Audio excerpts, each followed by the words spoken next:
Entonces, página 55, ejercicio 12.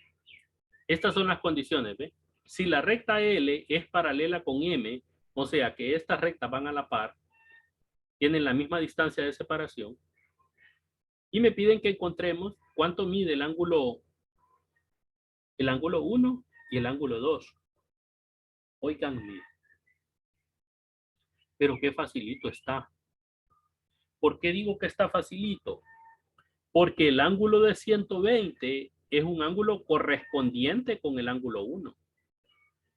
Y los ángulos correspondientes tienen la misma medida. Entonces, yo puedo decir que la medida del ángulo 1 es igual ¿a quién? A 120. Y ya encontré la medida del ángulo 1. ¿Por qué? Porque son correspondientes. Este ángulo de 120 es correspondiente con esta. ¿Por qué? Porque estas son dos rectas paralelas, ¿ves? Y esta es una transversal.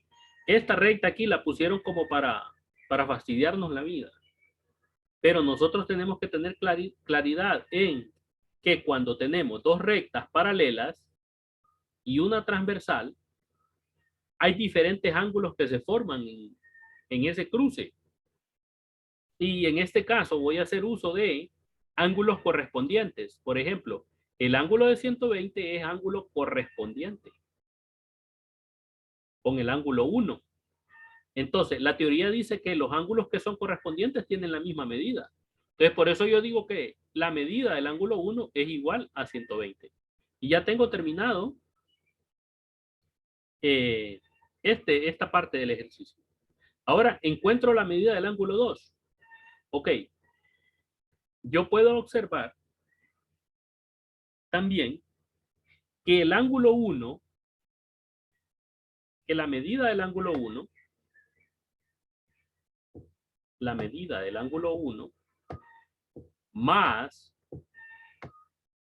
la medida del ángulo 2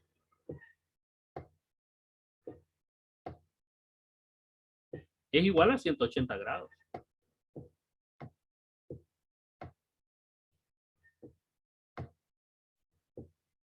No sé si lo están viendo.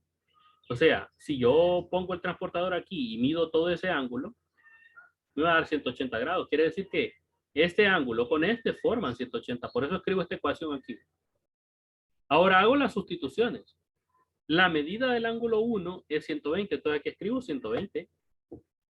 O bueno, voy a despejar. Esta medida del ángulo 1 la voy a pasar a restar a este lado. Entonces me va a quedar ¿qué? La medida. Para ahorrar tiempo de un solo y no escribir tanto. Porque cuando uno escribe mucho aquí pierde tiempo. La medida del ángulo 2 es igual a 180 observe que medida del ángulo 1 está sumando aquí, entonces va a pasar a restar aquí. Pero ya no escribo medida del ángulo 1, sino que su valor numérico, que sería 120. 120 grados. Y esa resta me va a dar la medida del ángulo 2. ¿Qué va a ser cuánto, 180 menos 120. 60 grados. Y ya terminé mi ejercicio. Qué facilito estos ejercicios.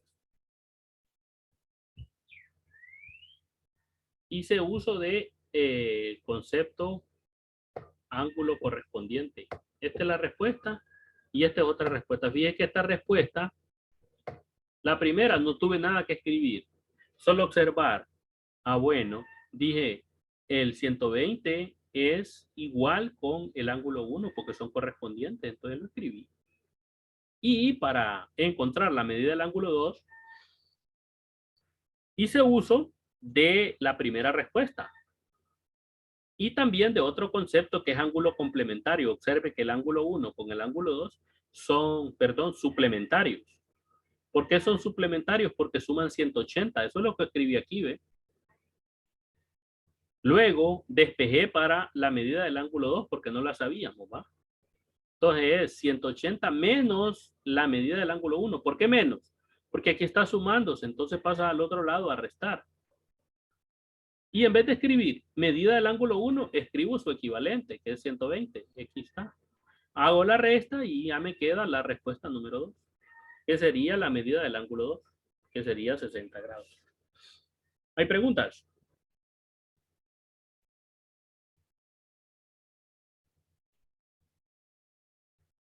Estoy resolviendo ejercicios de la tarea. ¿Para qué? Para que les quede claro cómo es que se hacen esos ejercicios.